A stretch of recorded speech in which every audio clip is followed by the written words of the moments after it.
ಆನೇಕಲ್ ತಾಲೂಕು ಭೂ ಸ್ವಾಧೀನ ವಿರೋಧಿ ಹೋರಾಟ ಸಮಿತಿಯ ನೇತೃತ್ವದಲ್ಲಿ ಕೆಐಎಡಿಬಿ ವತಿಯಿಂದ ಸರ್ಜಾಪುರ ಹೋಬಳಿಯ ಗ್ರಾಮಗಳ ಫಲವತ್ತಾದ ಕೃಷಿ ಭೂಮಿಯನ್ನ ಬಲವಂತವಾಗಿ ಭೂ ಸ್ವಾಧೀನಪಡಿಸಿಕೊಳ್ಳುವ ರಾಜ್ಯ ಸರ್ಕಾರದ ಕ್ರಮವನ್ನ ಖಂಡಿಸಿ ನಡೆಯುತ್ತಿರುವ ಅನಿರ್ದಿಷ್ಟಾವಧಿ ಧರಣಿ ಸತ್ಯಾಗ್ರಹದಲ್ಲಿ ವಿರೋಧ ಪಕ್ಷದ ನಾಯಕರಾದ ಆರ್ ಅಶೋಕ್ ಅವರು ಭಾಗವಹಿಸಿ ರೈತರ ಹೋರಾಟಕ್ಕೆ ಬೆಂಬಲವನ್ನ ವ್ಯಕ್ತಪಡಿಸಿದ್ದಾರೆ.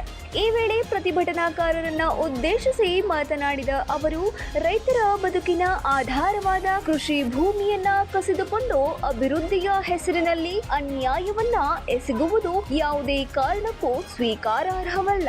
ರೈತರ ಅಭಿಪ್ರಾಯವನ್ನ ಕಡೆಗಣಿಸಿ ಅವರ ಬದುಕಿನೊಂದಿಗೆ ಚೆಲ್ಲಾಟವಾಡುತ್ತಿರುವ ಕಾಂಗ್ರೆಸ್ ಸರ್ಕಾರ ತನ್ನ ರೈತ ವಿರೋಧಿ ಧೋರಣೆಯನ್ನ ತಕ್ಷಣವೇ ಕೈಬಿಡಬೇಕು ಎಂದು ಆಗ್ರಹಿಸಿದರು.